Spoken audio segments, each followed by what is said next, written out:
Battle of the Challengers podcast with Vincent Cloud and David Lauer. And this is the Invasion Premature podcast. Now that it's official and everything's on the website properly, and there's even a little video released stating what the theme is, and there's even articles. I think Entertainment Weekly put out a thing. I don't know, maybe not, but still. Yeah, and it comes out premiering February 7th. Yeah. It's very soon. Very soon. Like when we were doing these other pre-shows, I was imagining that the season was going to start in like April or May. Like I really didn't have an idea in my head. I just figured it was long, far away. And to know that it's so close now I'm just even more amped up over it.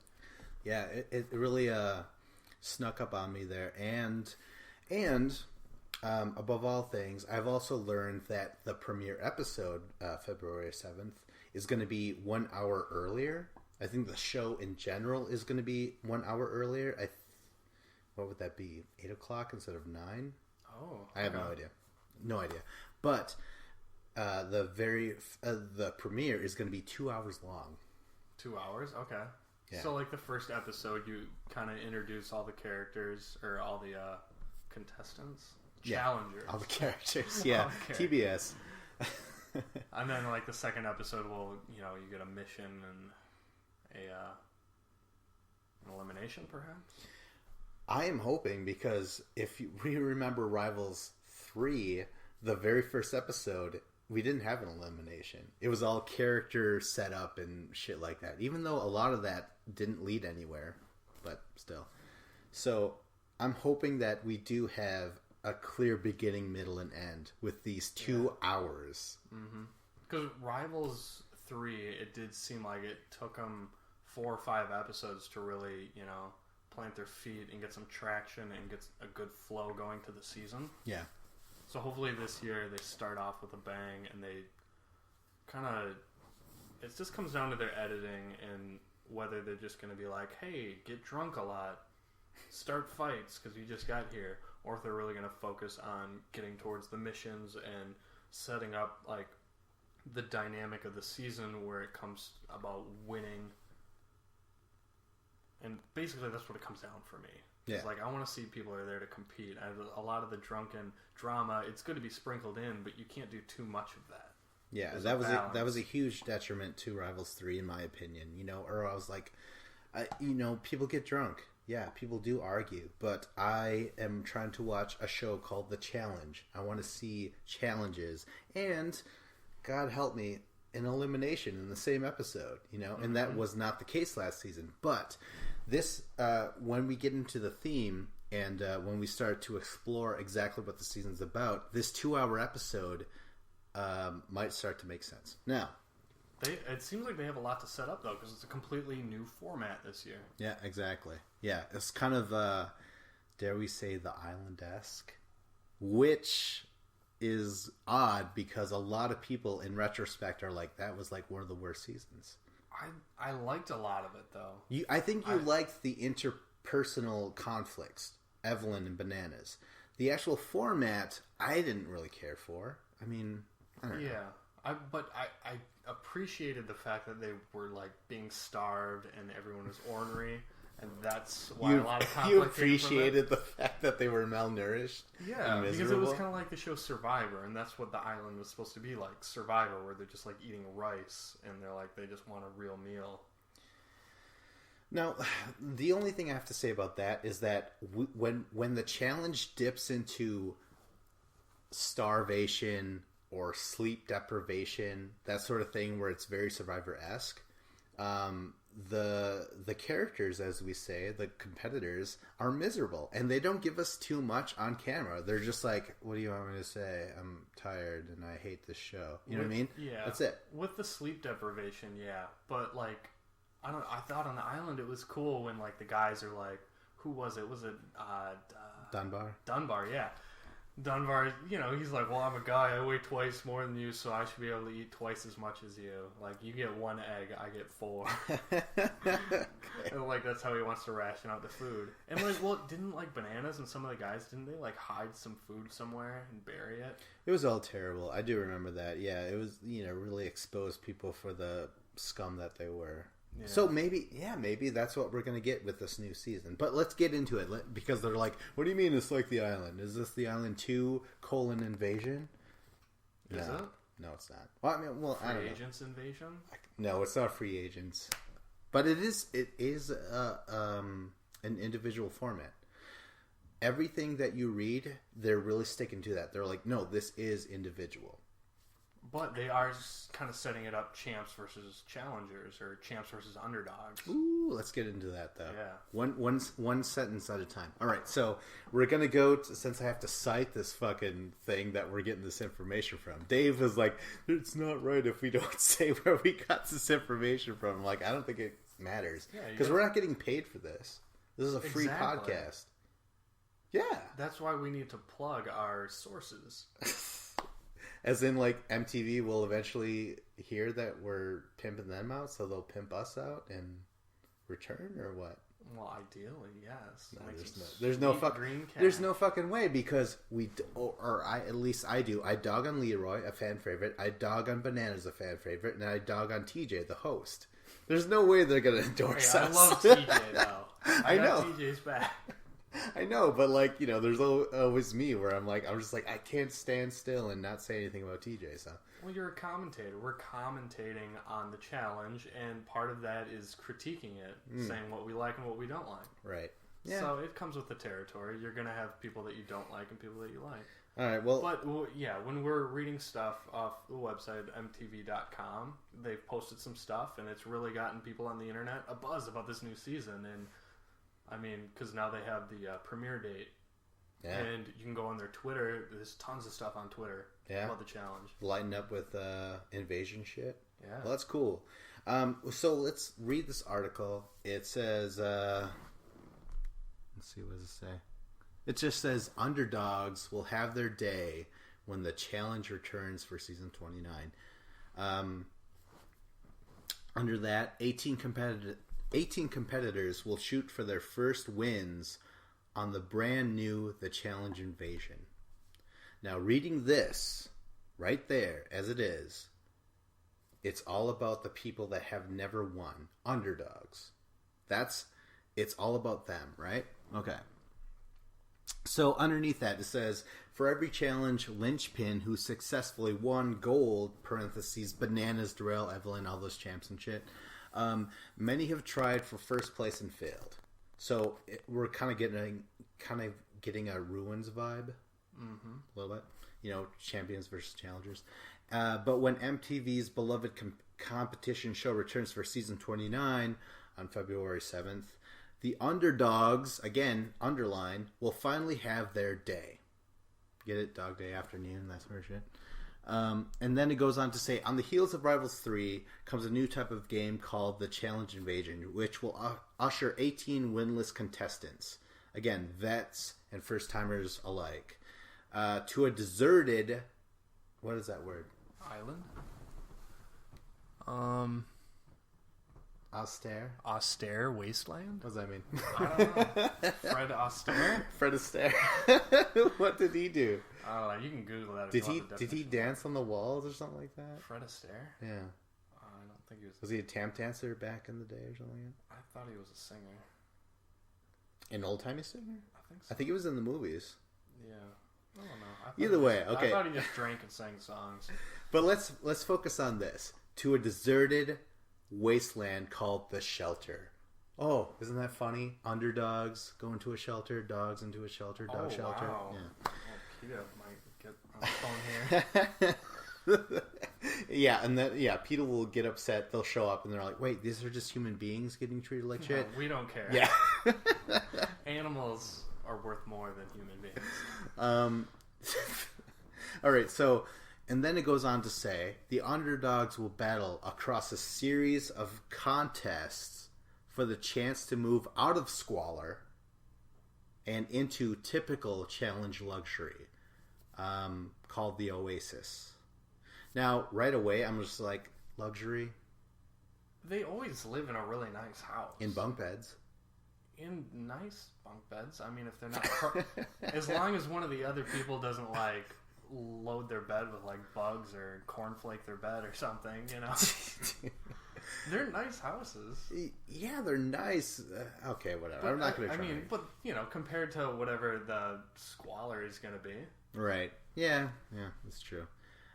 So anyways, yeah. These underdogs are going to come across a series of contests to get out of that and into a typical challenge house. Is it going to be week by week? Like every week a couple people will get out of their shelter into the Oasis? I have no idea. I mean, it could be, like the island, they would have 3 people try and do something, a challenge of sorts, and then one would get eliminated while the other 2 were rewarded, I think. I don't remember how that fucking... Is that how it went? I think that sounds right. Anyways, but yeah, you want to fucking fight out of the island, which had, I would imagine very low views, very low ratings in the Nielsen ratings or whatever, and you want to get into the Oasis. But once they get there, it says only 12 will get the chance to live like royalty. Again, royalty? Are you serious?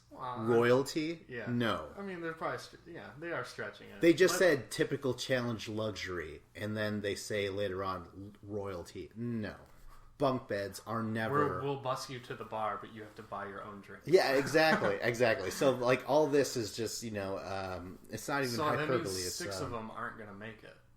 Is that what yeah. Right? Yeah, 6 of them. So only 12 are going to make it. Yeah. Okay. So how many champs are there? 8. 8. 4 guys, 4 girls. Okay. And then 12 of the other. All right. So after that, again, royalty, what a laugh. And then it says, still, even then, there will be no breathing easy. Just when the lucky ones get comfortable, they're like, oh my God, we're out of squalor and we're into a quote-unquote royalty luxury challenge house. They'll find the game is far from over. And this is why. The final crop of underdogs will have to face down 8 proven champions. And the superstars stand between the long shots and a huge $350,000 prize. I'm guessing that's not for first place. I'm guessing first, second, and third, they all get little something else. But $350,000 prize, that's pretty cool. And, okay, so it goes on to say, and with devastating elimination rounds, and that means, does that mean, like, the people that are not, who are living in squalor, the shelter, the underdogs living in squalor, if they don't get adopted soon, they're going to be put down, sort of thing. Yeah. They want to be adopted into a luxurious, quote unquote, I really got to emphasize the luxurious and the quote unquote royalty championship house. Then they're going to have to battle some more shit. But yeah, it says, where am I on this thing? Okay, so does that mean there's no elimination rounds? You either get to live out of squalor or you just stay in it? It sounds like, but if I feel like you're in the bottom 6 of that, if you don't work your way out, then you're automatically eliminated. So maybe they'll just do missions, and then it's like, hey, the top 3 or the top 4 in this mission will move up to the Oasis. Or something like that. So maybe like 2 at a time, you think, would get to show up at the Oasis? Maybe 2, maybe 4. Wow. It's kind of hard to say. Because, I mean, it depends on how many episodes they're going to do that squalor and have, like, that dump wherever, the sheltered children are going to live in. That's true, because you said 8 don't get there? Is that what you said? Or 6? 6. Because 12 out of the 18 are going to get there. So... Oh, wait a minute, though. Even with that, though, that doesn't mean 6 girls or 6 guys. That means 3 girls and 3 guys. So does that mean for the first 3 episodes, if you don't get into the Oasis, you just stay at the shelter or you're out of the game. You know I would what mean? imagine you stay at the shelter until like the final episode of the shelter or whatever, and then they'll have one last mission, and it's basically you either earn your way into the house or you get sent home. So multiple people will be eliminated, not via elimination round, but via a mission where you didn't place high enough, perhaps. And in the previous Premature podcast, we talked about how the champions don't show up until episode 3. So do you think maybe at the very end of the episode 3, where like everyone gets to go, whoever made it into the Oasis have made it into the Oasis, and all these underdogs who have no idea that the champions are even on the show, they're just like, oh yeah, we finally made it out of squalor. Then after that, then they're like, oh shit, we gotta fucking deal with these champions. Maybe that's what's gonna happen. What I think happened is the champs didn't show up for a week later than everybody else. I think maybe they filmed everything with the underdogs first for that first week. They filmed everything. Then they started filming with the champs being at the Oasis, and then people got brought in. I'm thinking that the way they edit the show and they show it, we're going to see the champs from the get-go when they first showed up, but then they're going to be splicing in what happened with the challengers and whether they were able to make it there. Yeah. So it's going to, I think that's the way they're going to do it, is they're going to kind of edit it in a way where we're seeing this house, we're going to cut to this house, and then cut to this house, cut to this house, cut to this house. Yeah, I mean, so that means that we might be privy to a bunch of champions just sitting around in a house. Talking about the good old days. Yeah. So, we'll have Jenna and Zach, talking about their relationships. No, Jenna's not a champ. Oh, that's right. Yeah. Oh. No, Zach will be hanging out with his other ex, Ashley. Oh snap. Yeah, so oh, man. There's going to be massages and egg sandwiches. What are the egg sandwiches? Okay, so anyways, after that, let's get back into the... Alright, so now, it says, the final crop of underdogs will have to face down 8 proven champions. That's so weird that they have to face down them. Does that mean, like, they're going to go against... They're not going to go against each other, just the champs? No, I think it's... Because, like we said, it's every person for themselves. But you're eyeing to win it all, and the champs are obviously proven that they can win it all. So, I mean, they've said it's an individual, it's not team challenges. And it's individual. And, like, with the prior, like, the Ruins with champs versus challengers... That format didn't work that well because the champs just dominated the challengers because it was a team thing. Yeah. So I think this way they're trying to kind of put it in a format where it's not just they're able to gang up. It's still, if you're a better competitor in those missions, you're not going to be weighed down by your crappy teammates. The cream will rise to the top. Oh, yeah. And the cream always rises to the top, man. Ooh, yeah. All right, so it says, and the superstars stand between the long shots and huge $350,000 prize. And with devastating elimination rounds, I'm assuming around episode 3 or episode 4, maybe that's where they actually have elimination rounds. Truly baffling hookups. Baffling.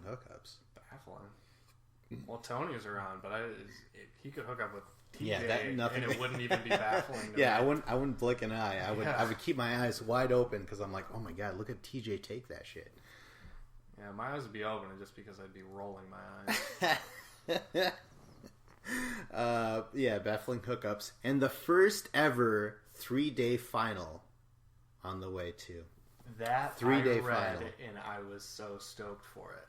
That seems really cool to me. Season 29 may just prove to be the series' most unpredictable and gripping saga yet. Now, 3-day final, 2-day final has actually, in my mind, kind of been losing steam. I'm just like, listen, it's kind of been the norm. Yeah, it's not even that. It's like, you could fill in all this shit in 1-day final. But instead, what changes necessarily is the overnight sleeping thing. Yeah. That's what changed with the 2-day final. That's what sticks out to you. You're like, sleep deprivation. That's a big part of a 2-day final. Everything other than that is still rowing. It's still running, puzzles, eating, anything like that. So I'm like, okay, well, 3 days. What are they going to add? I mean, I'm being very cynical, but I'm just like, what are they going to fucking do? I mean, yeah. I guess if you think about it, it's really they're just going to do a second night of either sleep deprivation or you'll get a little sleep but not much. Maybe 2 eating competitions because every morning they have to eat, but then TJ's going to be like, no, this is part of the competition now, or maybe, I think it's just another way they're trying to ramp it up and make it seem even bigger and more epic. I mean, that is very ramped. Like, when I first read that, I'm like, I remember after Rivals 1 and Battle of the X's 1, because those were the biggest finals where people were like, eventually someone's going to die from this shit. Someone is going to die doing this stuff. But after that, we had Battle of the Seasons, which I felt like was a yawn fest. And then everything else after that. Rivals 2. Rivals 2, what was so big about that? That was the Nightmare Island final? Yeah, but they got to sleep in a yacht before they did Nightmare Island. They did Dream Island, then they got to sleep in a yacht, which was cool. I didn't mind that. But then after that, it was Free Agents. And they slept in that tent that was full of trash. I was like, if I was a producer, I would be like, hey guys, get rid of all your garbage laying around yourself. Like, this looks horrible, This looks like CMT, Stone Cold's fucking Redneck Island or whatever. So, I don't know. I'm getting off track. I'm just saying, when I heard 3-day final, I was like, cool. But then 2 seconds later, I'm like, what are they going to do? What are they going to do? Yeah, I mean, I guess there's not a whole lot more than just a second night of sleep deprivation, but ultimately it's still just going to be the same final stuff that they do with, the puzzles and the races. And to me, that doesn't really matter to the final. It just comes down to if they're going to... I get annoyed in certain seasons where they're like, okay, if you didn't eat that plate of food, that's a 15-minute time penalty. And those stupid time penalties where it's like, oh, you didn't do this, so it's 15 minutes off. Where it's like, no, it needs to be more of a race. You shouldn't be able to just like, oh, you have no chance at winning at all. Like Corey and Mitch didn't have a chance at winning just because they couldn't finish all their plates. But Jamie is just able to just throw down everything. Oh, so you're saying it should legitimately be not a stop and go sort of thing? Yeah. Which go on to the next thing. Start running or boating to the next thing, right? Yeah. Okay, so after that, that's all it has to say. I mean, we're gonna probably read the biographies that MTV, MTV has provided for the challenge. Which, by the way, I mean, we should all know. Awesome. Any true fan knows that MTV loves to spoil. Yeah, with their trailers and promotion, they always give away stuff on just obvious spoilers. Like when they do the trailer, you'll see people in missions and in elimination rounds, and you'd be like, oh, those 2 are in elimination. I'm like, well, I know one of them's going home now. It's not even that, though. The worst parts is like when you see 2 people in an elimination round, and then, but before you ever see that in the season, one of those guys are against someone else. And you're like, oh my god, obviously that guy wins because he has to fight that dude later on. Mm-hmm. So you're just like, wow, there's no mystery here. Like, I'm not watching any trailers for this season, I don't think, because it just gives away too much stuff. And you'll be able to, like, in any clip that they show, even if it's just in the house and people fighting, you can look in the background. And you're looking like, oh, who else is there in the room? There's 5 other people.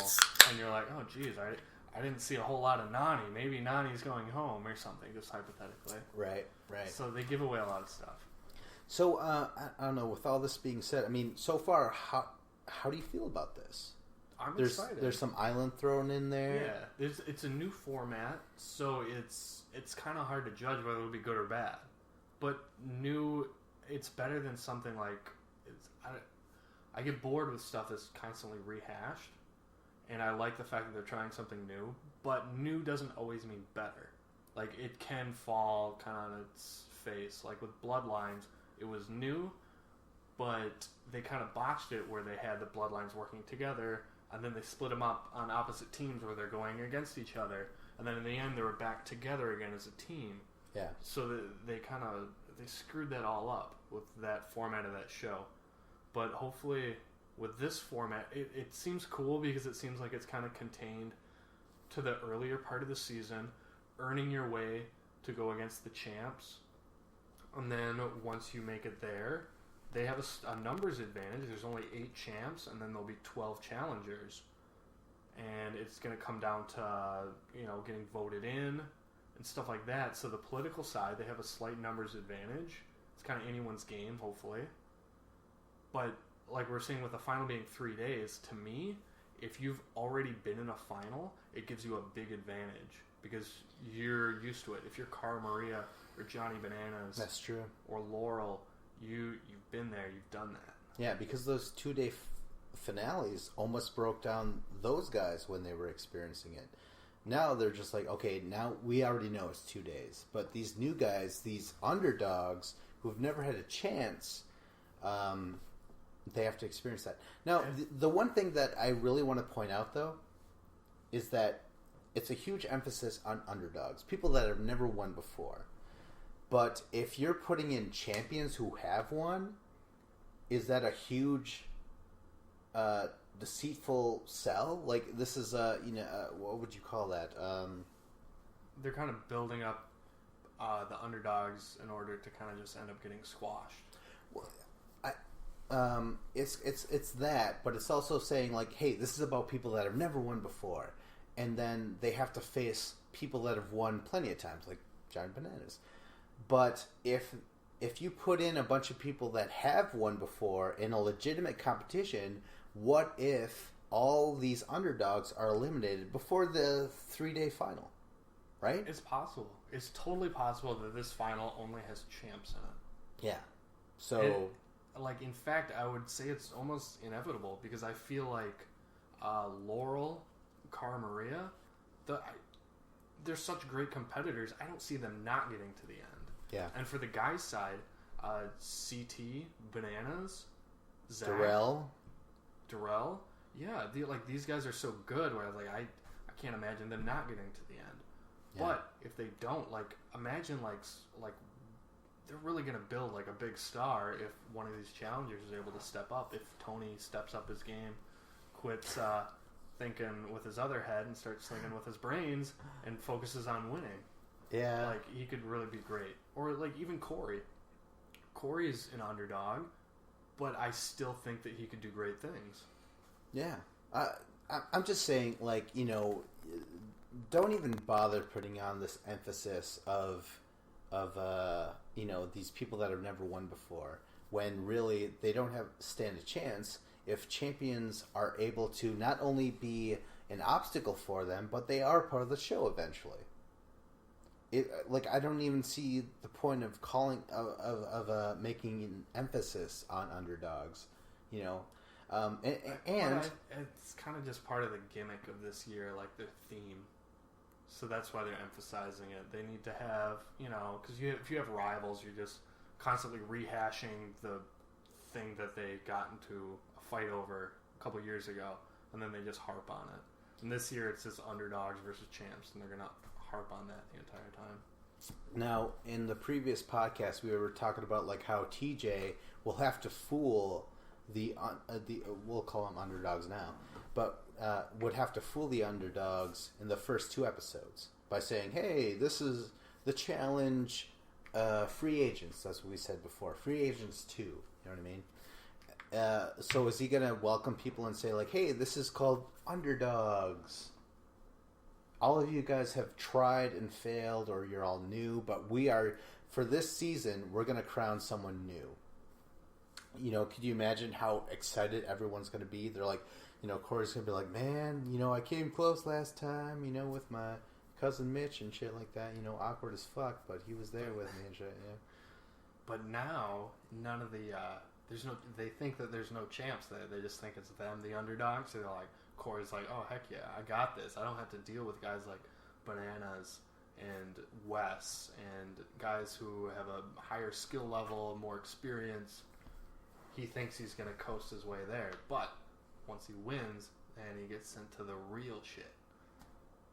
Well, okay, yeah. So there's that, but TJ is going to welcome him, saying like, "Hey, man, you guys are the underdogs," and they're like, "Yeah, cool. Welcome to your piece of shit place to live."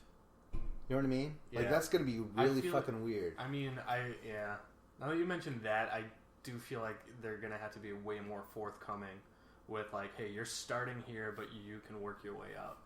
So in that case, TJ is not going to say this season of Underdogs. He's going to say this season of Invasion. So he's going to say like, "Hey, guess what, guys? Because remember, the champions are going to be surprised to the underdogs." Is TJ going to say, "Hey, guess what, underdogs? When you win, you got to win your way to luxury and royalty, that sort of stuff." Will they think something's up? They're like, "What do you mean invasion? So we earn our way to a better spot, and you call it invasion? That doesn't make any fucking sense." I think maybe the twist will be on the champs. Maybe the champs will be in the luxurious house. They'll be like, TJ will tell them like, "Hey, this is your season. This is, the season there's of the there's only 8 of you." Well, they would just say, "Hey, we're cutting back on production costs. We're only going to do a few episodes, and it's just going to be you guys, and we want to see the best of the best." Holy shit! And then they get blindsided with, "Hey, here's 12 other people." They get invaded, and suddenly the champs thought like, "Hey, we got it easy, but suddenly not so fast." So, oh my god. So, the beginning of season 29 is all the champs showing up in this luxurious royalty palace and, equipped with bunk beds. And TJ's going to be like, "Guess what, guys? This is called the best of the best. You're all champions." And they're looking around, they're like, "There's like fucking, I only have 3 people as competition." Like every guy and every girl is gonna be like, "What the fuck? Are you serious?" This show really has been losing views. like how many episodes is this season?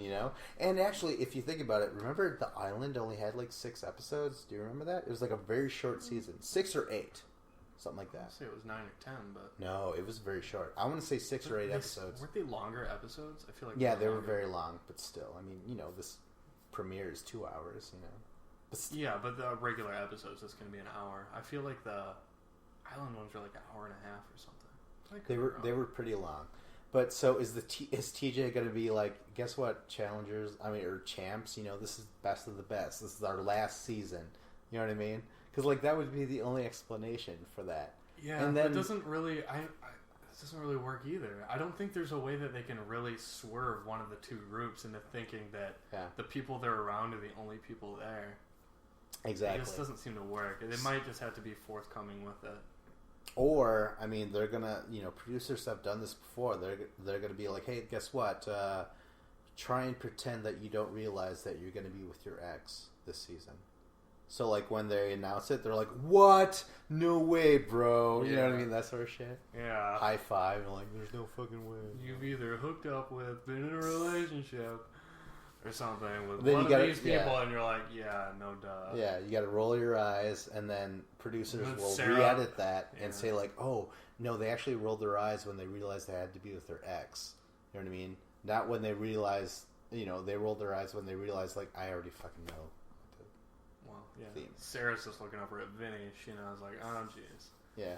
But then there's other guys like CT who's like, "Oh shit, I banged 3 of these chicks." Yeah. He's just sweating bullets like, "I don't fucking know, motherfucker." They're really going to give me DM again? I was partners with her on the last Exodus. Okay, so anyways, underdogs versus champions. Eventually, it's going to be an individual thing. And then leading up to a 3-day finale.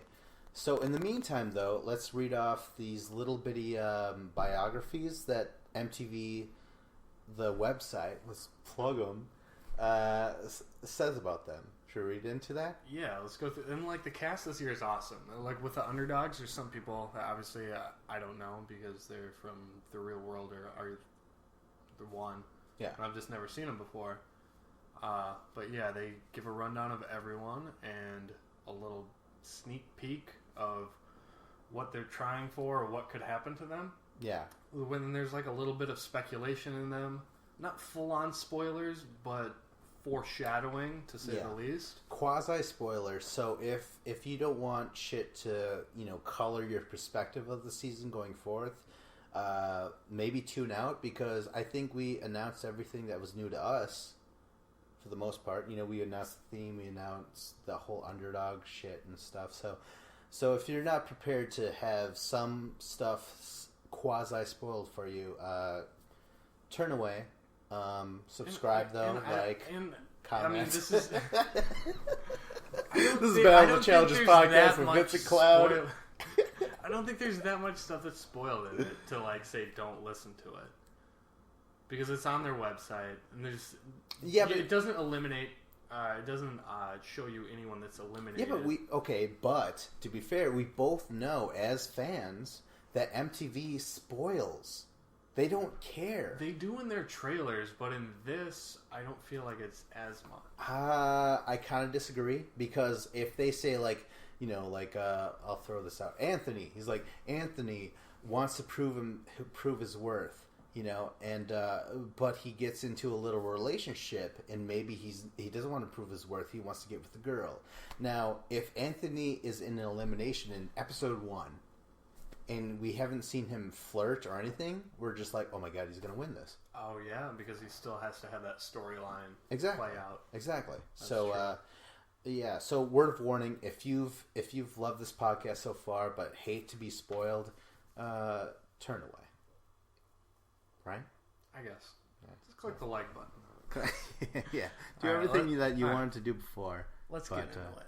All right, so now we're going to read into the MTV sanctioned biographies, right? Yep. Is that appropriate enough? Yep. We'll start Straight with their website. This is alphabetical, so we're gonna start with Amanda.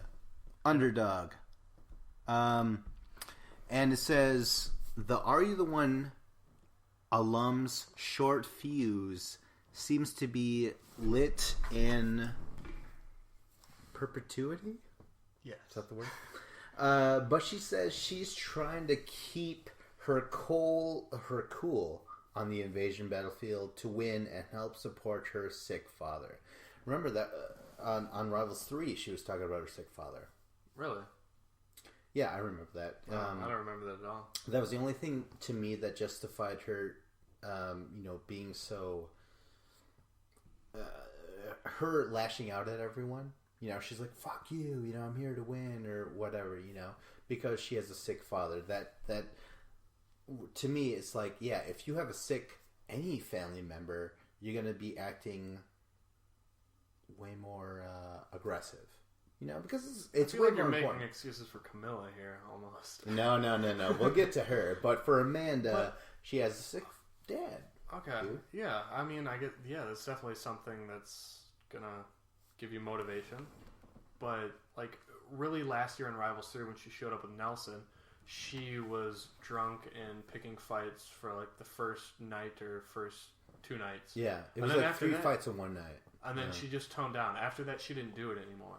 And it was really, she got to the house, she's like, yeah, this is MTV, I gotta start fights, yeah. And she just got wasted and started attacking everyone. And then immediately afterwards, she kind of toned it down. She's like, no, I'm here to win, I'm not gonna do this anymore. I feel like she learned a lesson quick, and she rebounded from it. Well, the rest of the biography says, will she strike the necessary balance between fiery and focused? Or will she shoot herself in the foot with her pop-off queen tendencies? Pop-off queen tendencies? Yeah. I don't know. I don't feel like that's really Amanda. I mean, I think it was at first, but those last 4 episodes of her in Rivals 3, I didn't see that as much. And when she had to perform in those eliminations, because, people were like, hey, you're popping off, you fucking queen. Flaming Queen, we're going to put you in elimination. She still won with Nelson. Who did she go against the first time? Johnny and Jessica. Yeah, and she just had to out-puzzle Jessica. So they're which smart. Is not that big of an accomplishment. Anybody is smarter than Jess. No. Johnny Riley would be the first to tell you that she's all... Yeah, Johnny Riley will say that, yeah. Well, yeah, he doesn't have to get paid for that, he'll say that. And I love Jess to death because she's adorable, and she's just a simpleton, though. And oh, my God. She kind of is. And, like, with the puzzle, she couldn't remember anything. And Amanda was spot on with all of it. All right, yeah. What was their other elimination they did? Kellyanne and Jamie. And that right, was the ice bath. And then they had to puzzle. stack shit. Yeah. Right, yeah. So, I mean, puzzles, again, you can't win every time. Yeah. So I'm not doubting her abilities at all, actually. Yeah. I like her. I think she has a chance. Well, I mean, I don't know that she'd be able to beat some of the other veterans in a one-on-one type, because having Nelson, I think, as a teammate definitely protected her, because she was the weaker of the two competitors. So her being on her own, it's kind of dicey. Like, how will she perform on her own? And she doesn't have the missions, like in those missions where she has Nelson to kind of carry the load. It'll be interesting to see if she can hang. That's true. Like, why talk shit if you don't have someone else having your back, like Nelson? So, yeah. All right, so next in alphabetical order is Anika. And it says, at 5'3", it's pretty short, Anika's not really a threat to the naked eye, but she insists there's a fighter on the inside, and it would be a mistake to label her as fragile. Okay, so it's Anika, not Annika? I have no idea. It could be Annika. Okay. Yeah. I don't know. We'll find out. TJ will let us know what her name is. Will she be a David to the game's resident Goliaths? Or will more seasoned warriors mow her down en route to the final? Wow, it sounds like a confrontation with Laurel, the resident giant, right? Oh, shit. The Amazon.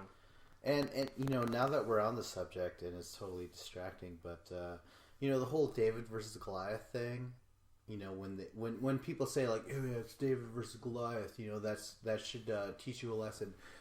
In reality, it turned out that Goliath was deformed.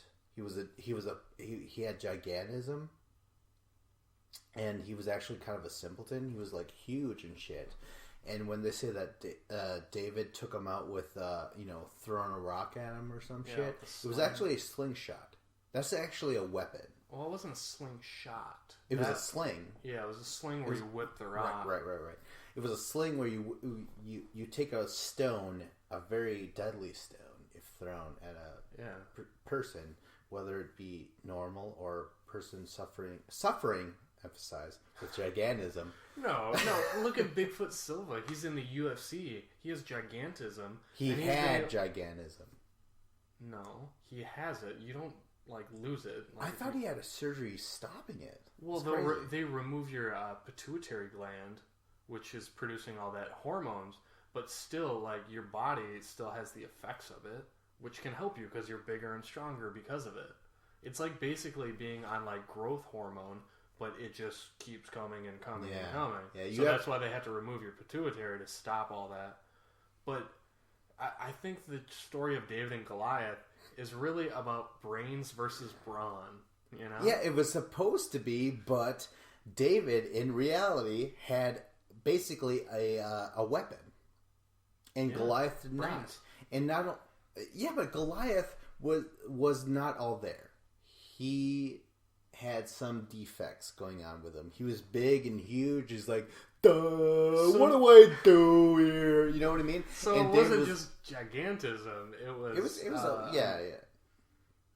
Just to make the story feel See, you're compelling. saying that Goliath was retarded, right? Let me get this straight. That's the reason he lost. But it's definitely taking a gun to a knife fight. No, but Goliath didn't even have a fucking knife. Yeah, taking a gun to a fucking fist fight. Yeah. So, I don't know. Anyways. Anika. Well, hopefully Anika, if she faces off against a Goliath in Laurel, hopefully she brings a gun to that fist fight. Because she's going to need it, right? Yeah. Laurel is unstoppable. Yeah. But I don't know. But, when it comes to David and Goliath, did Goliath, did he have a track record in the past of like mowing through people and just destroying them?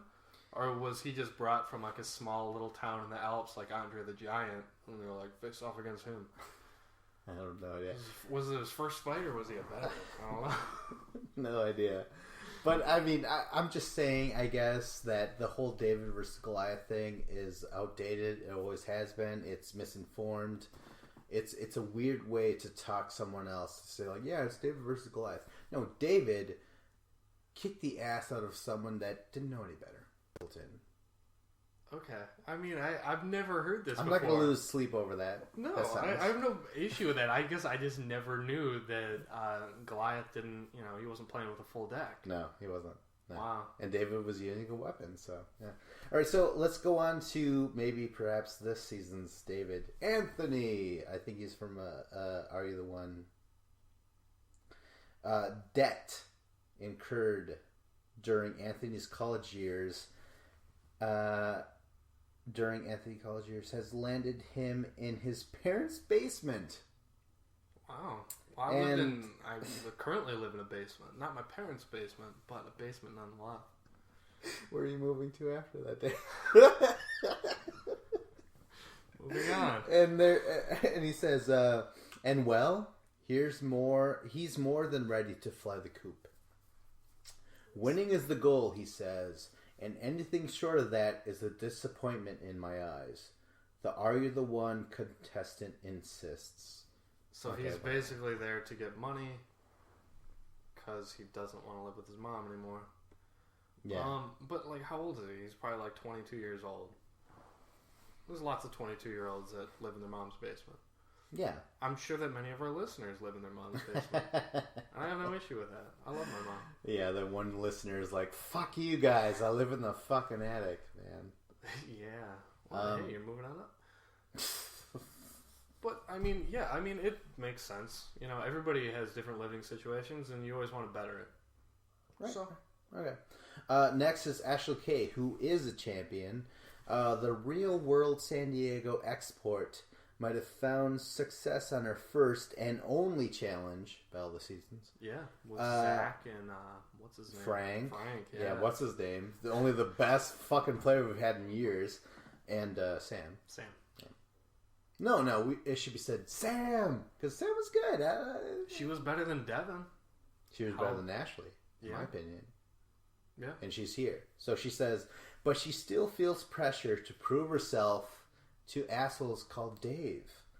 Will lightning strike twice or Ashley? Oh. Wait, what? Who's Dave? Oh, for Ashley, sorry. Who's Dave? I was just throwing in some shit. Oh, for okay, you. that's not actually part of it. Oh, there's a Dave on this challenge? Yeah, she's like, and then it goes on. She's like, after listening to the Battle of the Challenges podcast for years, I'm like, I have to come back and prove myself. They never once covered that season. I have. You've wanted to. I have championed that season, and I love Battle of the Seasons. That's true. And I get that people who watched the season didn't necessarily enjoy it, but on its own, I thought it was great. It didn't have a lot of the star power that the other seasons before it had. But it was such a change of what we were used to seeing that made me appreciate it. Yeah, a lot of it was new people. Groups of 4 people on a team, and you had multiple teams of 4 rather than teams of 2 or just everyone for themselves. And that dynamic made it a lot different. And then you would have to go into elimination, and then it's like, okay, who's going? Is it this girl or this girl? And then just the conflict that comes from that. It was a good season. And Ashley, she definitely, as well as Sam, was carried to that championship by Frank and Zach. Like, they were so awesome that season. Like, there's no way they would have won it without those two. They literally carried them to the final, That's too bad. Right? Hey, you know what? You have to do certain things. She performed in one elimination, which she clearly won. Who was that against? Joanna and Derek.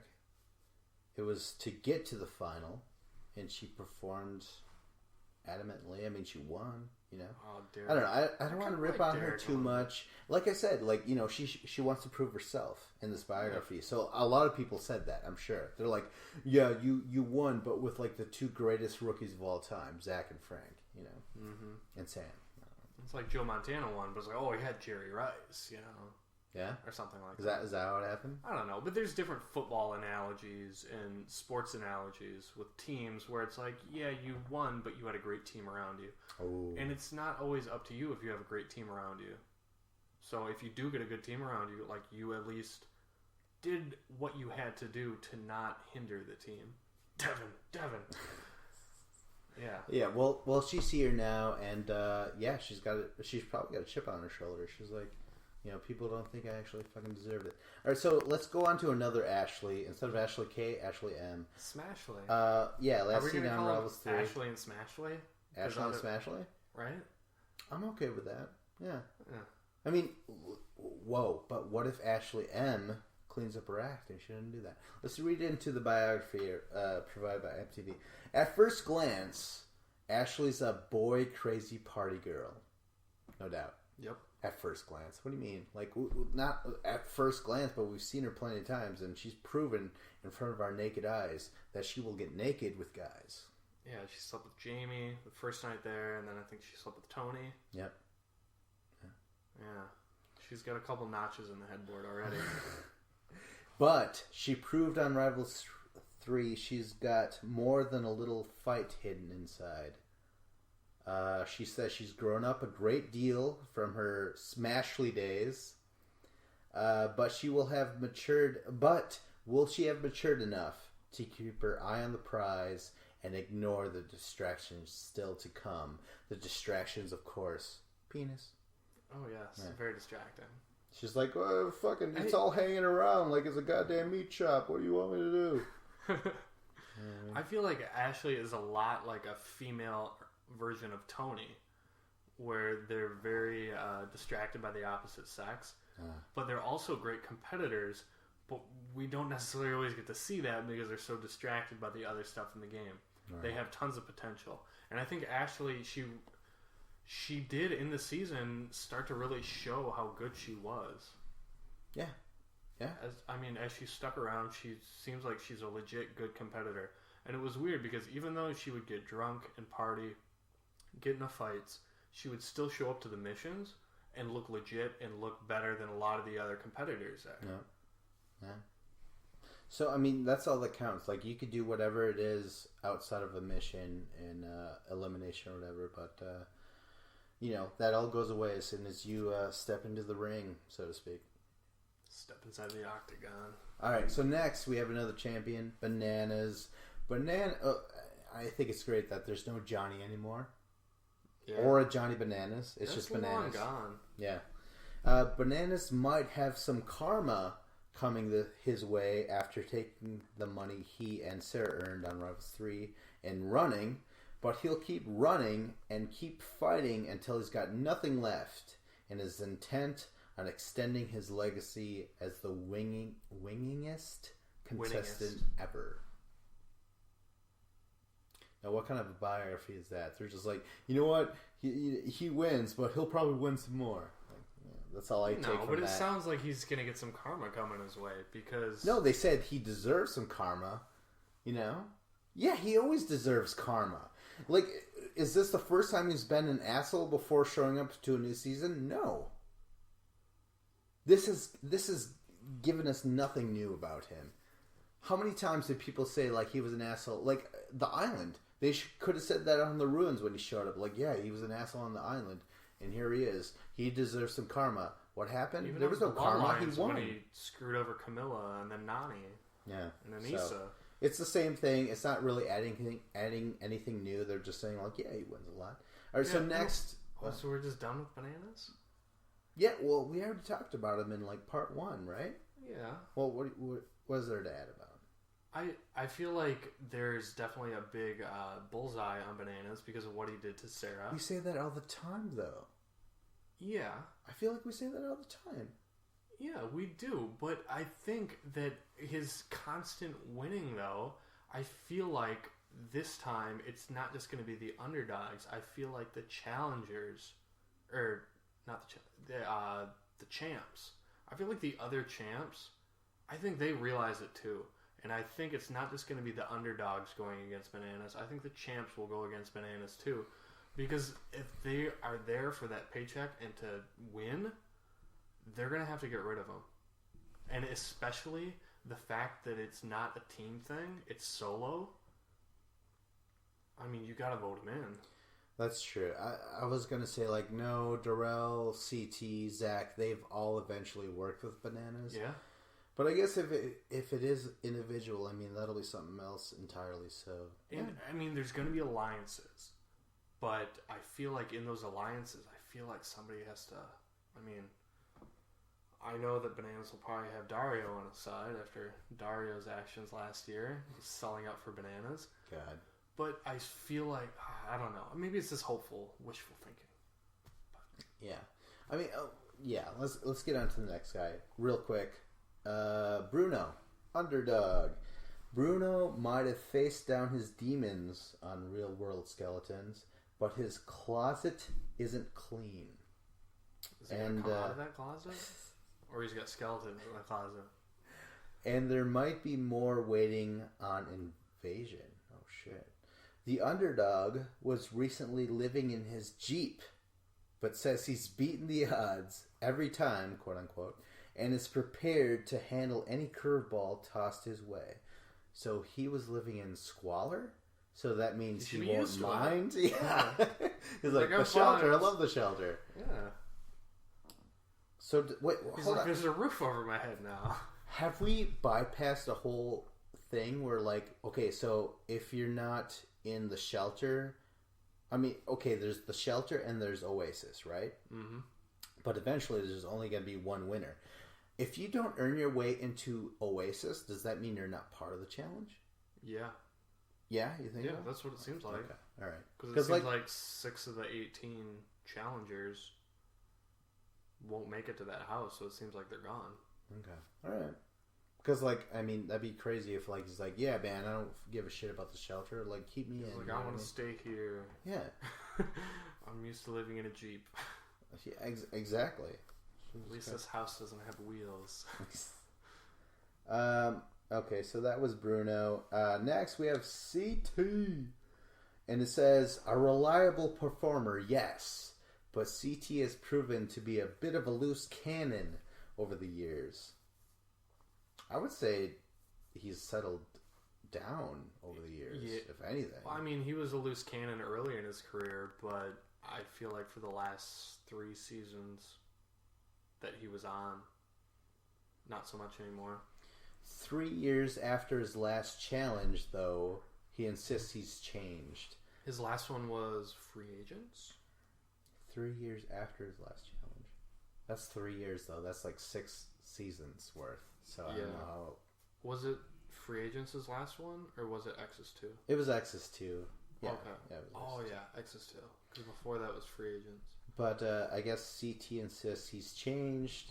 Quote says, I used to have a chip on my shoulder, but I am not the same guy anymore, he says. That doesn't matter to me. I mean, he's kept out of trouble the past couple seasons. Yeah, I feel like we're going to get the same CT that we've seen the last few seasons. Yeah, so it didn't really add anything. And now that I'm reading this, there actually was way more biography or whatever on this website, and they took it away. Really? I once read, and I don't know, I guess it's not here, but I once read that he was like, you know, people will be shocked and surprised when they learn why he wants to make the money this season and why he came back. And when I first read that, even though it's not here, I was like, oh my god, what if he's sick? You know what I mean? No, I don't think it's that.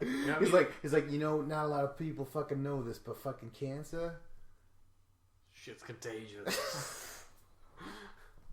All right, that's gonna be edited out for sure. But maybe CT, if we're gonna be shocked and surprised by why he's playing, I mean, maybe he just wants to donate it all to ovarian cancer research. Yeah. Maybe he wants to start the DM Brown Foundation. Oh, shit. Yeah, the DM and the PM Foundation. I like that. All right, so next is Camilla. Hey, you feel certain ways about her? Doesn't matter. She's fucking back. Camilla's hothead got the best of her on Rivals 3. No shit. When her explosive argument sent her packing early. How dare her say nothing really and then get kicked out because Tony was blackout drunk.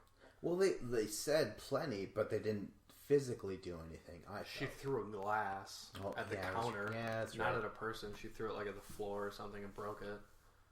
On Invasion, though, she's focused and ready to add a second win to her resume. I guess, sure. I mean, I don't know. I mean, Camilla, that win was so long ago in my mind.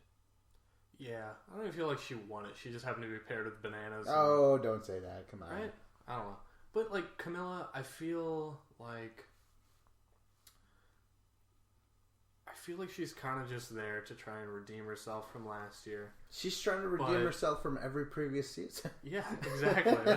She does it every year. But I feel like the same thing's going to happen. She's going to buddy up with Bananas.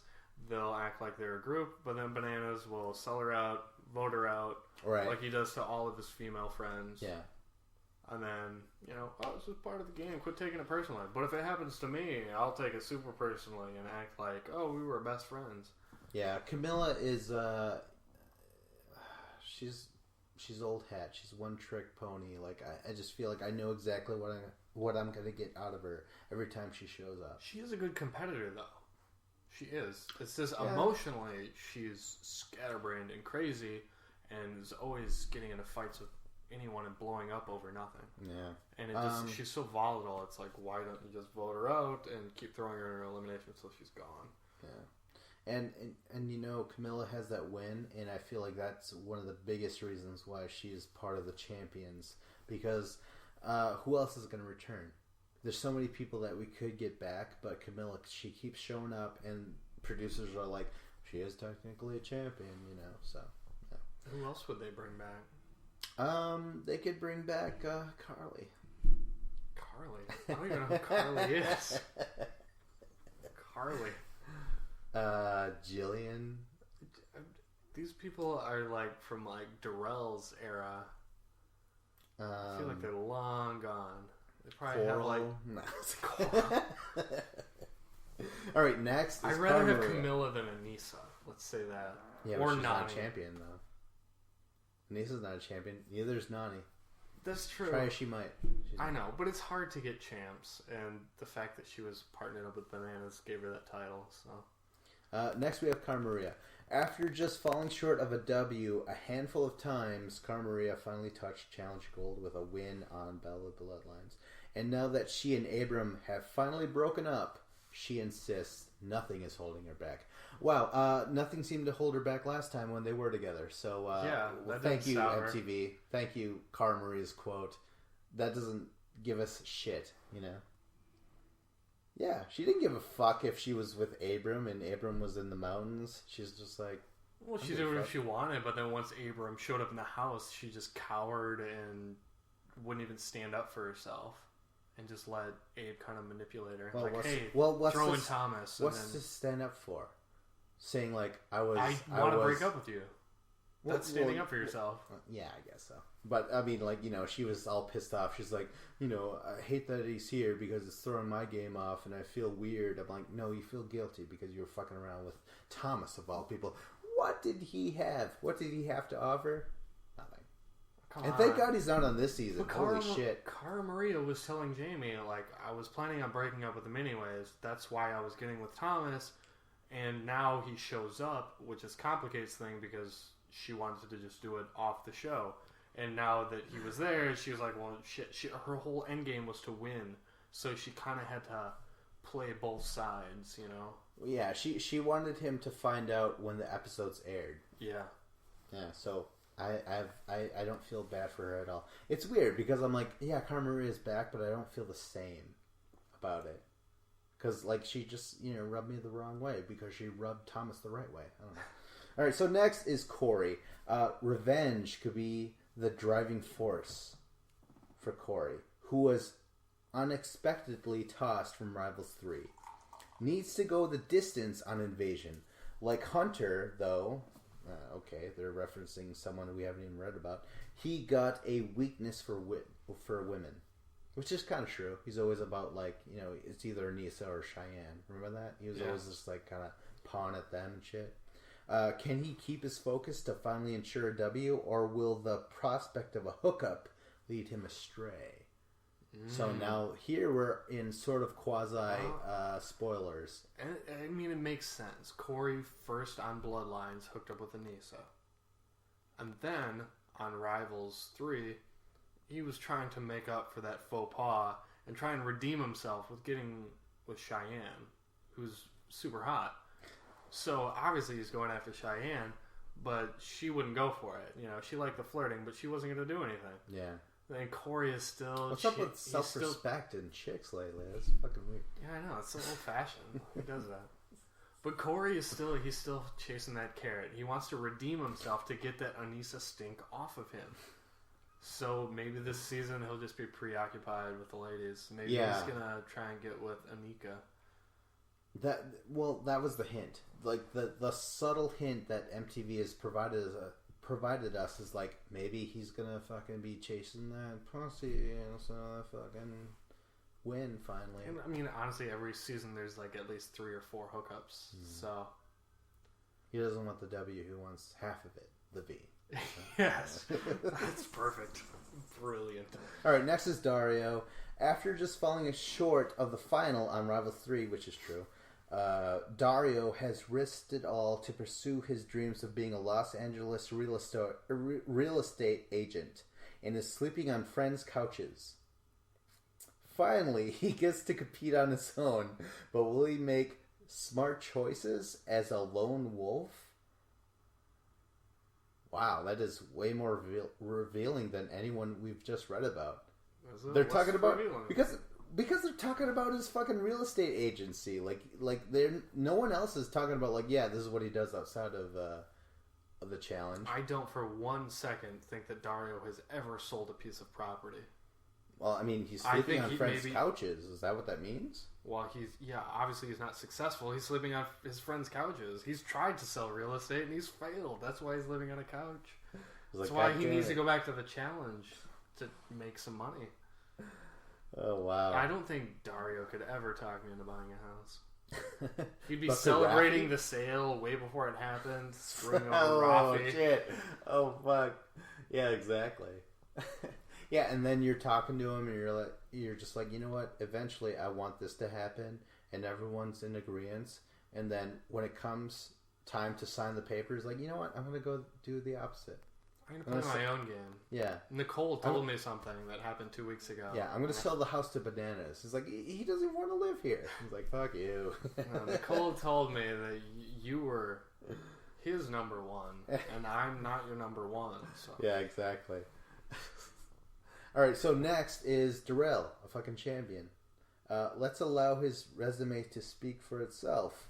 Darrell won 4 out of his first 4 challenge tries, which is true.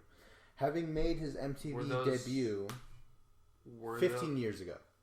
Yes, and were they team competitions or solo competitions? 3 of them were. One of them was partnership, free agents. Okay, so anyways, having made his MTV debut 15 years ago on Road Rules, Campus Crawl, he's become a bit of a legend. Will his fellow competitors collectively ruin his invasion chances? They could put that on anything. Couldn't anyone say, like, will the people that he's going against stop him? That's basically what they said. So basically what they're saying is, like, yeah, he's won a lot. Yeah. He didn't win on free agents. Bananas won free agents. He wasn't on free agents. Yeah, you just said, I said, what was the partnership one? And then you said free agents. Oh, fresh meat. I get fresh meat. When I say free agents, fresh meat, it's the same. I always get that. I always mess it up. All right, so, all right. Next, Hunter. Don't know who he is. Shit. The Adonis with a heart of gold has got a particularly noble motivation for winning. He wants to open a gym for people with special needs. What's wrong with that? I Yes, yeah, a bunch of Goliaths standing around lifting weights. Still, Hunter, above all others, is distracted by beautiful women. Will sex interfere with his game and send him packing and disappoint all his special needs brethren? Brethren? Is he a brother to them? Those who can't get laid? No. All right. I feel like Hunter is going to be Black Widowed by Smashley, right? Oh, really? You think it's Smashley? She'll bang him. Well, she's the first suspect every time. So exactly. Yeah. Okay. But I mean, that's noble, though, right? What he's trying to do. I would fly across the world to bang Smashley. No. I mean, open up the gym for the special needs. Well, yeah, I guess that's something to put on your resume. But I mean, I wonder if that's part of his, like, you know, when he talks to the camera, will he address that himself? He has to, because, like, what would MTV? He's gonna have to talk about, like, his little brother who's special needs, and I volunteer for Special Olympics, but they don't have gyms that cater to their needs or something. Yeah. All right. Okay. Speaking of, though, here's Jenna. Jenna's continuously defied expectations as a challenge competitor. 3 finals in a row. Yeah, for sure. But has never quite secured a first place finish. Single for the first time since she was 15. Oh, damn. The Real World Explosions alum is totally focused, but will an unlikely ally kill her chances at a victory? Now, this is, again, in spoiler territory. It's like, okay, so clearly, whenever Jenna starts talking to anyone, you're like, oh, are you going to get betrayed, Jenna? You know, so. Yeah. But they're also emphasizing her finally being single. Since 15, like... Okay, first off, that makes no sense. There's no way she was jumping relationship to relationship and didn't have, like, 3 days where she was single. I would at least hope not. There had to have been 3 days. I'm sure there was days when she thought she was single, but she was still emotionally attached, and she would call that ex-boyfriend or whatever, but then she would hear her cousin Brianna banging them. So perhaps. Yeah. There was those days, but then there was Rivals 3 as well, where she was single with Zach. She thought she was in a relationship. Zach was having no part of that relationship, obviously. Yeah. I didn't get those emails. Who is this?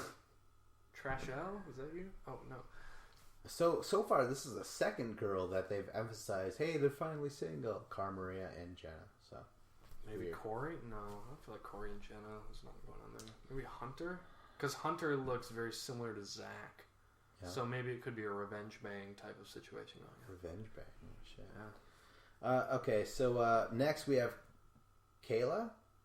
There's a little that can get Kayla. Wait, there's a little that can get Kayla. What does that mean? A live fast, die young type down. But her feistiness won't sit well with her fellow competitors on Invasion, and she'll quickly earn more enemies than friends. Will a single confident help her hang tough? Confidant, yeah, exactly. I was looking at them like, I'm not pronouncing that right. Or will backlash be too much to bear? From what that sounds like, she's going to pull an Ashley. She's going to bang someone on the first night. Or Siobhan, she's going to bang someone on the first night and on the first roof that she could find. And then, everyone's going to be like, you fucking slut, even though we're all sluts. And then get sent in. Yeah. Yeah. One of those things where she'll get sent in right away. It's those goddamn double standards, man. All right, next. She looks pretty hot, though. Yeah. Wow. Next is LaToya. After coming out swinging on free agents, the bubbly? Bubbly? I don't think so. Real World St. Thomas export is looking to fly a bit further under the radar on Invasion. Still, a new romance might kill her plans. Will LaToya be able to stay away from the drama as promised? Okay, so she's gonna try and play it under. That's not her style. Like I like LaToya actually because she's like kind of in your face and shit, but she's gonna get romantically involved. Tony, perhaps. I don't know. I was thinking again, like there's only Ashley or Tony for the guys and girls and shit, right? There's that Hunter guy apparently too. Yeah, and Hunter. Corey's on the prowl. That's true. Wait, he's not very successful though. Well, he's successful. He's 1 for 2, Nisa. but the one he got was not a prize. He regrets it. He's like, can this be a no contest? After it's all said and done, wipe it off the card like it didn't mean anything. He's definitely protesting the decision on that fight. Next is Laurel, and in quotes it says, "I don't play with my emotions," which is totally true. She's a cold-hearted killer. Which is, I mean, like that might rub you the wrong way. But in the end, it's like, that's how people have to play it. That's how they have to fucking play. She victimized Cara Maria. Like, Cara Maria's like, oh, we're her besties. Her own fucking friend, yeah. Yeah, we're best friend. But she's like, no, I don't care. She's like, if I'm going to vote someone in, it might be you. No. I don't care. No. Like, yeah, and so it does address free agents. The free agents Victor says, in perhaps the most spot-on scouting report, Laurel's never minced her words, and her elimination round record is stainless. Will she remain one of the game's heavy hitters? Undefeated in eliminations, Laurel is. Right? Yeah, and I'm not seeing anyone who could take her out. Yeah. I mean, Cara had an injured arm. She could have, but... Yeah. But there's still a chance she could get knocked out. If she goes to a puzzle... I mean, I don't feel like you're going to beat her. She won a puzzle against Teresa. Remember that? Yeah, free agents. Yeah. She did. But I mean, that's the only chink in her armor where she could lose, because she's not going to lose in an axe battle situation or something like that. Any kind of physical competition, she's bigger, stronger. She's like Brock Lesnar. She's going to beat the shit. She's going to be Amanda Nunes against Rousey. Oh, she's going to beat the shit out of Ronda Rousey. How relevant. Yeah. So like Laurel, you have to go in a puzzle against her and then hope you beat that. And again, this biography, it really doesn't add or subtract. They're just like, yeah, she wins. Yeah, that's they what didn't she say does. like, will she try and get back with CT? Remember they were not free agents. They were rivals. Was it rivals? Yeah, she was making breakfast. Yeah, for they barely talked on free agents because she was with Jordan at the time. Oh, that's right. Yeah. Oh yeah, mincing seasons. Yeah, Laurel probably talked to CT. She's like, you know what, Jordan is able to fist me like no other. And she's like, yeah, because he barely has any fingers. Because he doesn't have a hand. Of course, anybody can do that if you don't have a hand. Of course, you could take it. They're awful jokes. I gotta stop. All right, let's go next. Marie. Remember Marie? No. The quote-unquote older and wiser Marie says she's ready to redeem herself for her Battle of the Seasons elimination. She was on Battle of the Seasons? Yeah. I have no idea who this she was the feisty one. I think she was part of St. Thomas. I think she was with Rob. Yeah, I think it was Rob. LaToya was on St. Thomas, wasn't she?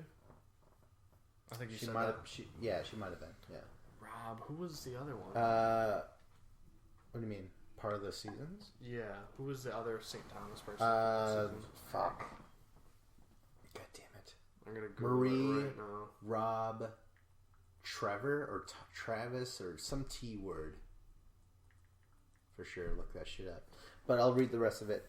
She's got a business mind, but it's her heart that could get her into trouble when an invasion crush begins to demand attention. Can she stay focused? So, okay, clearly she's going to have a little romance here. So if we find her in Elimination 1 and she's not flirting with anyone, we know she's going to win, right? It's the tragedy of these things. All right, so it was Trey.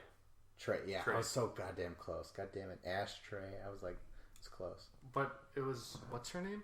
Marie, yeah. This is Laura. There was Laura, Trey and Laura, and Marie and Rob. Yeah, I thought LaToya said she was on St. Thomas. She's also from St. Thomas. Oh, she wasn't on Battle of the Season No, St. she Thomas, though. No. Okay. No. All right, so next we have Nelson. Nelson, who grew up in poverty, will battle tooth and nail to prove someone's past doesn't dictate his future. Nothing wrong with that. And he says, I fought every day. I did not give up, and I turned my life around. I'm here to win, he says. But will another underdog stop him in his tracks? So again, that's like, okay, are we expecting Nelson to go against another rookie in elimination?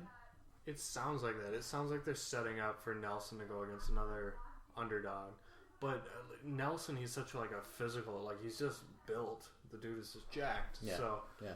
I don't see him losing in elimination. It sounds like he'll have a face-off in one, but I would expect him to come out on top. Next, we have Nicole, the newly single police officer. Holy shit. Is eager to make the most of her first challenge outing and says she gave up a relationship just to play the game.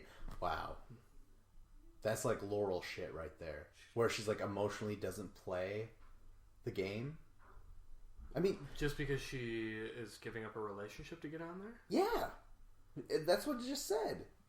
Emotionally, she's cut herself off from human, feelings and shit. And she's like, no, this is all about the money and stuff. No, I think it's all about her hooking up with anybody she wants. She was like, I'm going on a reality TV show with a bunch of hunks, and I'm not gonna be weighed down or feel like I'm... She's doing what Cara Maria should have done to Abe and be like, hey, we're breaking up. Now I'm going to the season. Yeah. Yeah.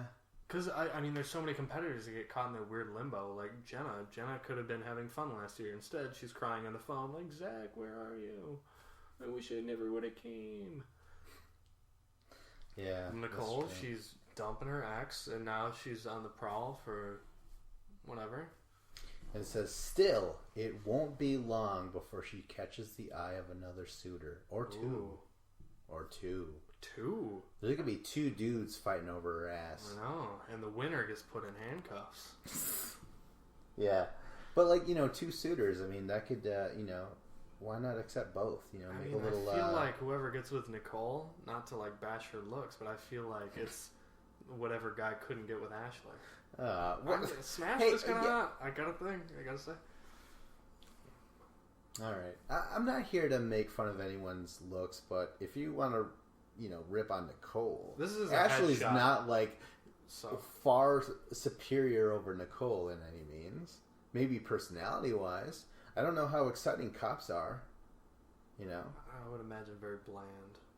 Yeah, really. And very prejudiced, obviously. Yeah.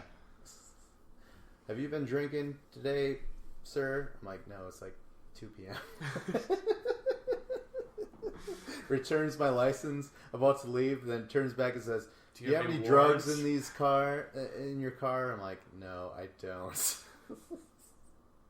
and then I was pulled over at night, and a white girl was driving me, my girlfriend, and the cop looks at me, flashes the flashlight in my face, and says, you violating your parole tonight, sir? I'm like, no. In fact, I've never been arrested before.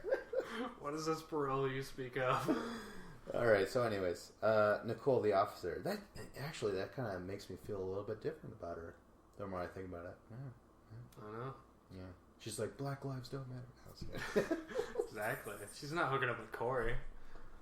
Oh, no. Yeah, really. Or no, maybe she's going to try and make amends for all the mistakes that police have.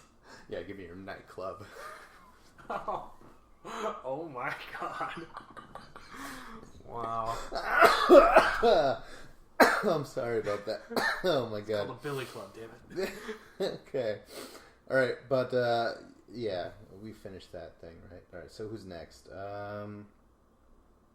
Holy shit, Shane! Darrell's former Road Rules castmate, so he's been around since Darrell's been around. That's crazy. Has remained winless across 5 challenge tries, but is fighting particularly hard on invasion for a worthy cause.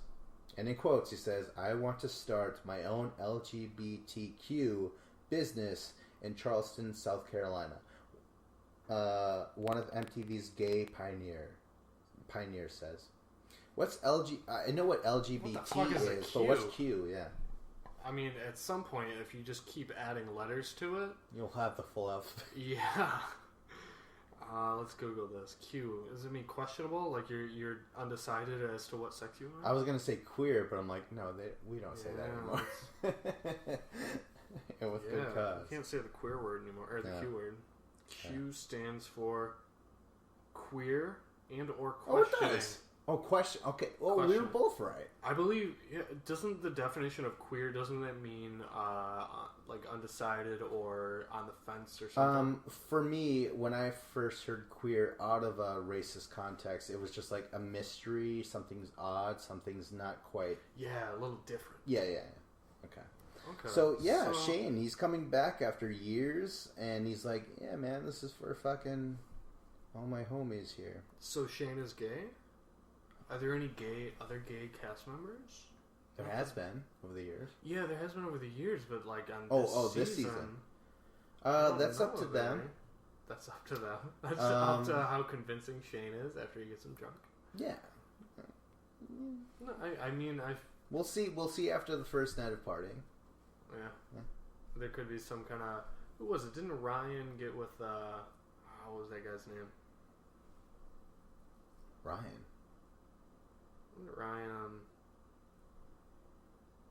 Who's Ryan? The gay guy, Ryan. From...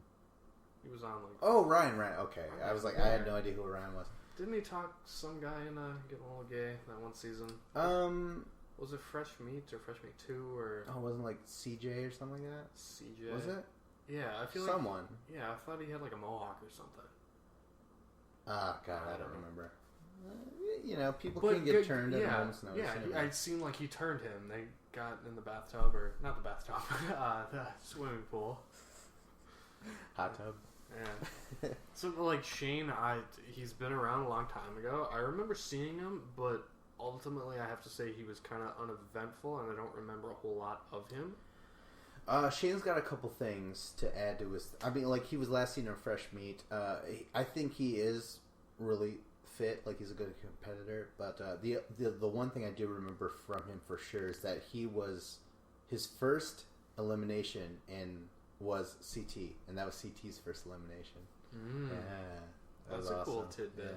Yeah. Is it possible that Shane is just like this year's Kellyanne? Just like the washed up challenger that shows back Oh my God. Kellyanne was never washed up? No. Kellyanne was she very was a washed fan up. favorite.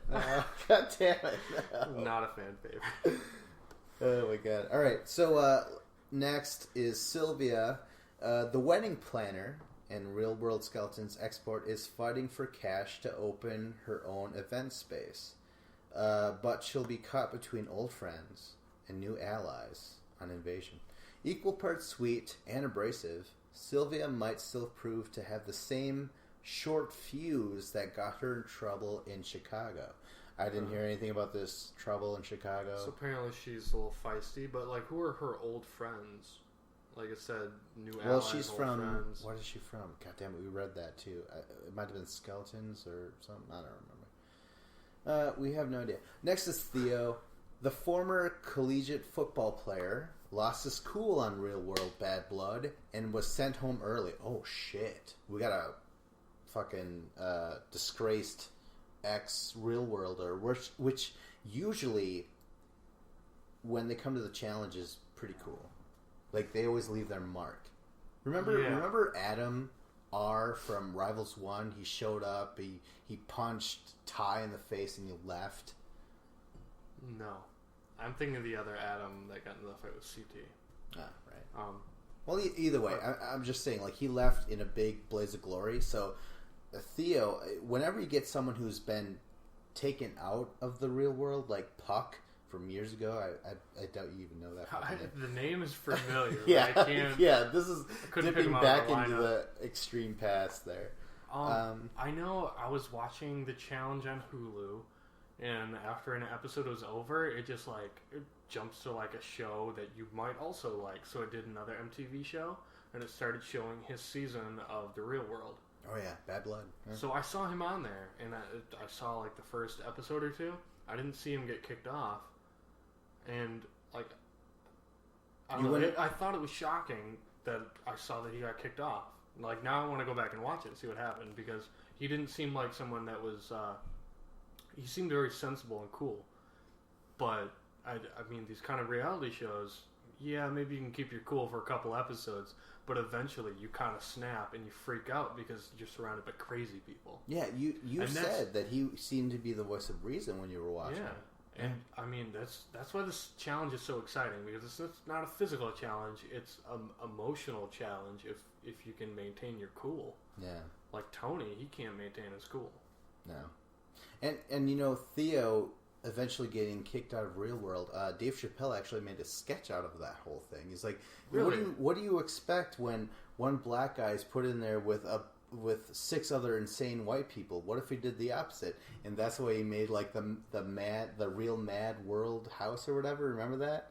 Yeah. Where it was like a bunch of crazy black people and like one white dude. That was like one of the greatest Chappelle Show sketches of all time. That was based on what he was trying to make a point. He's like, if you put one race, which is a totally different culture, in with another race, which is a different culture, but those people are insane, anyone's gonna snap. You know what I mean? That was his point. So. And that was the Real World back then, but that was nothing to do with Theo, though, because Theo was like this last season. There was like 2 other black guys on the show. So he was not like outnumbered like racially. It was not like that's still an outnumber. It was not like the year 2000 like episodes of the Real World where it would be one black guy in the house. It'd be like Nehemiah and then like a bunch of white people. Like there was always like now it's a little more diverse. Yeah, they fill their quota, right? You know. All right. Well, anyways, okay. So he was on that show. He got kicked out. He was sent home early. But don't expect him to make the same mistake again. He's got the focus and drive to succeed, and has a cause worth fighting for, helping his mom back home. There you go. But she's not sick though, like Amanda's dad. So maybe I'm rooting for Amanda a little bit more than Theo. But Theo, he did, like, when I saw him in that first episode, he seemed smart, like a smart guy. Right. Like, it was pretty cool. So, I'm interested to watch. I want to watch the episode where he gets kicked off and see the other side of Theo. Yeah, that's true. Let's talk about another controversial motherfucker, Tony. Tony's Southern boy charm is I didn't often even know he was Southern, to be honest. Yeah, me neither. I'm like, there's nothing Southern or charming. I don't know. When I think of the South, people from the South are usually like very like, oh well, thank you, ma'am, and very respectful and shit like that. You know what I mean? Yeah, exactly. They're not just like, I'm gonna fucking fight with 4 chicks at once and bang one in the bathroom. You know what I mean? No. Or like throw my brother into the wall. I mean, I feel like Tony's kind of a man whore, but I don't feel like he's a man whore because he's charming. I mean, I guess Jess was kind of charmed by him, but I mean, she would never go for it because she has standards. But he's definitely a player, so I guess if you're a player, that means you're charming in some sense, I guess. Tony's Southern boy charm is often obscured by his explosive temper, which we mentioned. It gets in fight. The kind that got him kicked off of Rivals 3, which we always felt that was totally uncalled for. Not by him, but like producers throwing him out. Like I was like, those were your stars. Like him and Camilla were like the driving force, I felt, of the theme. But whatever. Exactly. They were true rivals. They were a team that truly hated each other, and there was not another team that actually everyone was just working together. Like Bananas and Sarah are all huggy, lovey-dovey. Eventually, just, yeah. I mean, other than like the first episode where Bananas let go of the rope on Sarah, like they seem to always get along. Every team seemed to get along. First episode and last episode, they hated each other. Yeah. In between, yeah. And that's why Tony and Camilla were a good team, because they actually legit had a beef together, and they're so close. They're such fiery personalities that they always get into it with each other. But the whole reason Tony got sent home, that's not just the producers. It was Johnny Bananas. Because Tony, they were all out at the bar that night. Tony goes to his room, falls asleep, or passes out, if you want to call it, because he was so... Yeah, it was definitely a pass He was out. super duper drunk, and Bananas wakes him up, and is like, hey man, your partner's going crazy, go stop that, go put an end to that. And Bananas wakes him up and makes him get into a fight with her. Yeah. And he did, and Tony didn't put a hand on her, but he ends up getting sent home because he got in her face and kind of cornered her. I wish that was part of this biography, where it's like he never forgot what bananas did. You know what I mean? Like that sort of shit. But that's not part of it. Let's actually read what is said. He says, but after saying like he got kicked out for his short fuse and shit, but he's a father of 2 now, by 2 different women, and says he's ready to get a handle of his emotions and finally walk away with a win. Walk away with a win. Walk away without getting thrown out. How about that? Baby steps, Tony. You have 2 babies of your own. Take advice from them. He's got to win. He's got to pay that child support. Yeah, holy shit. Jesus Christ. Okay, and finally, we'll end with Zach.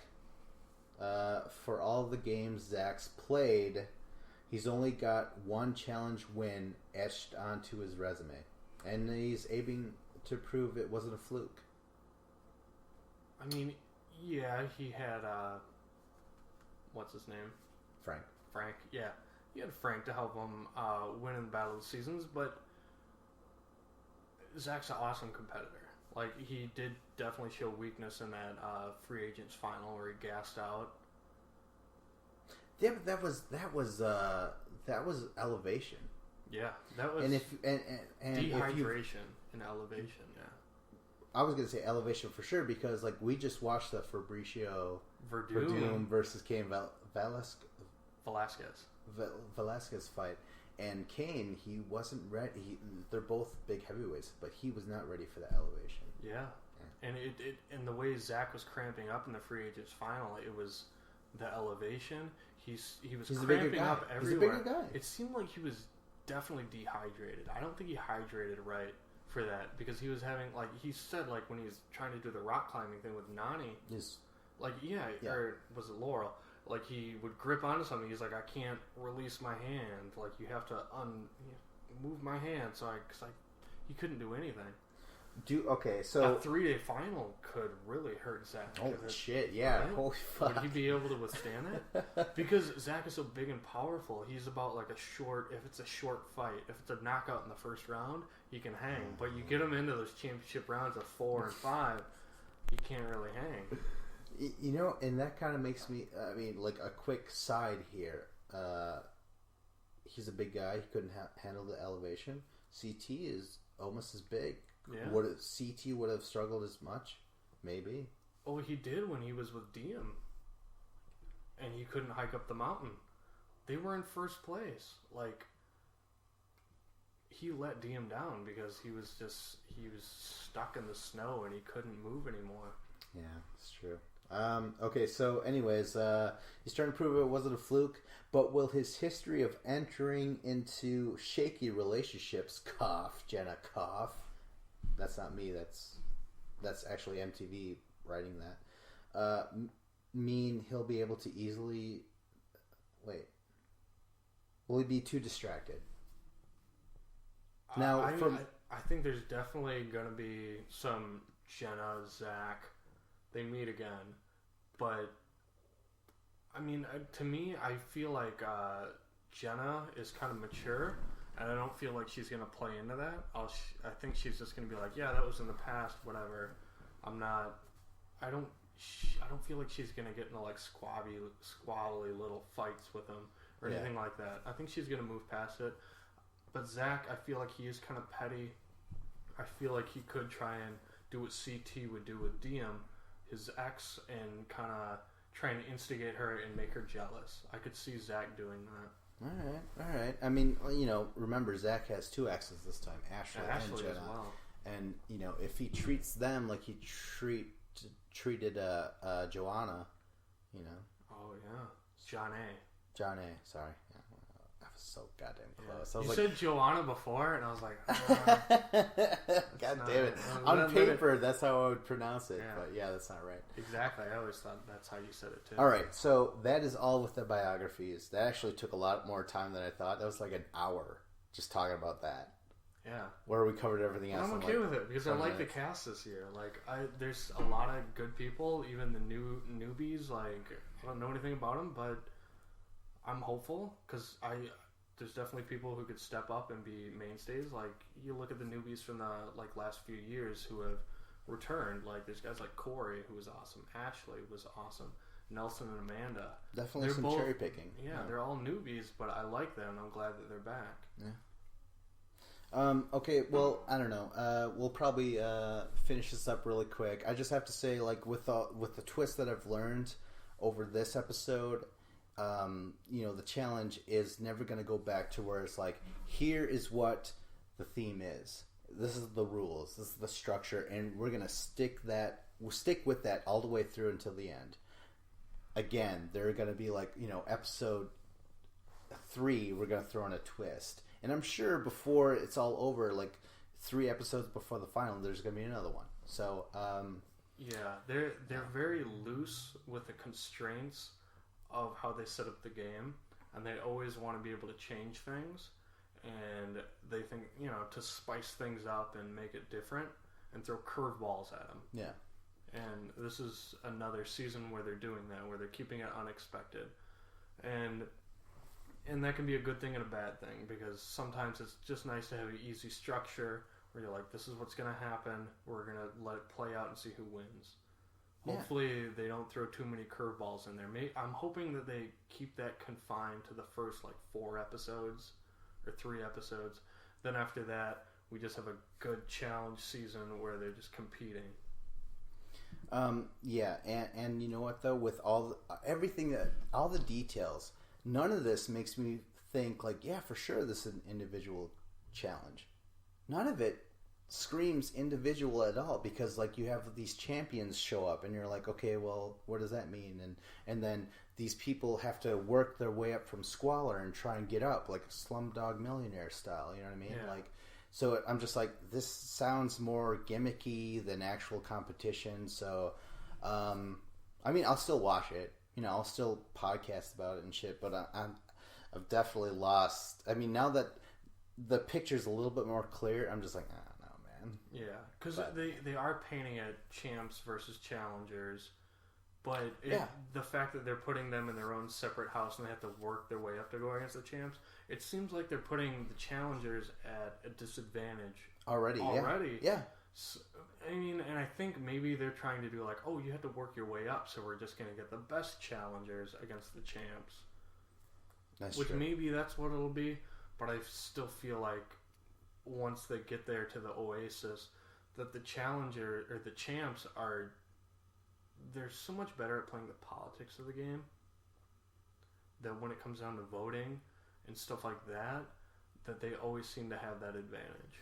And I feel like they need to do a little bit more to even the playing field.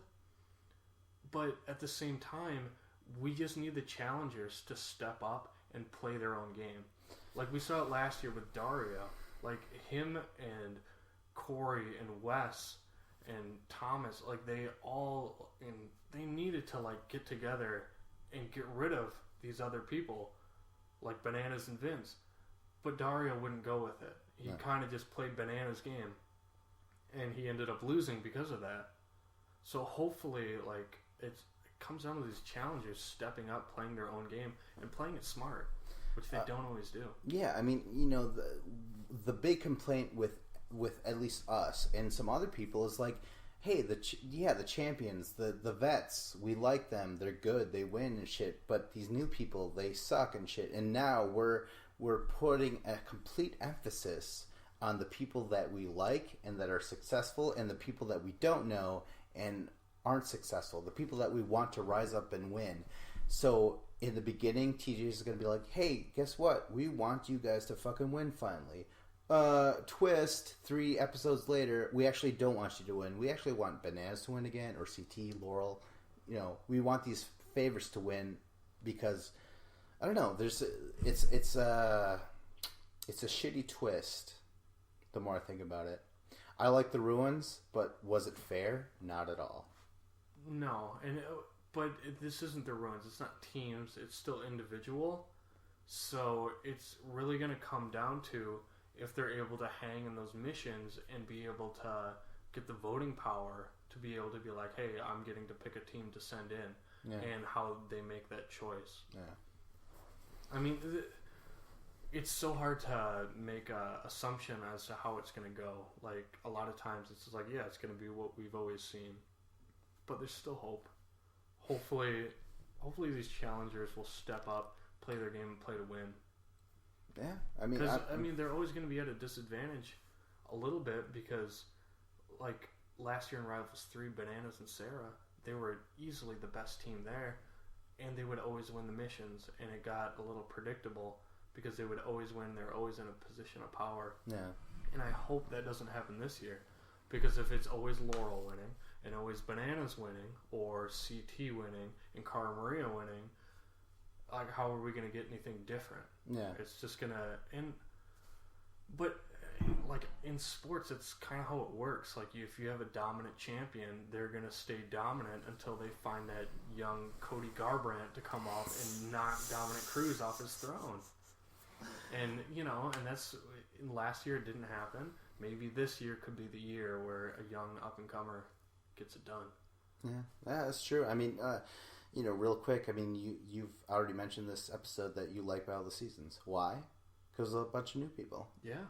They had their chance to establish their own thing, and that's not what the producers want. They just want the same people to keep winning over and over again.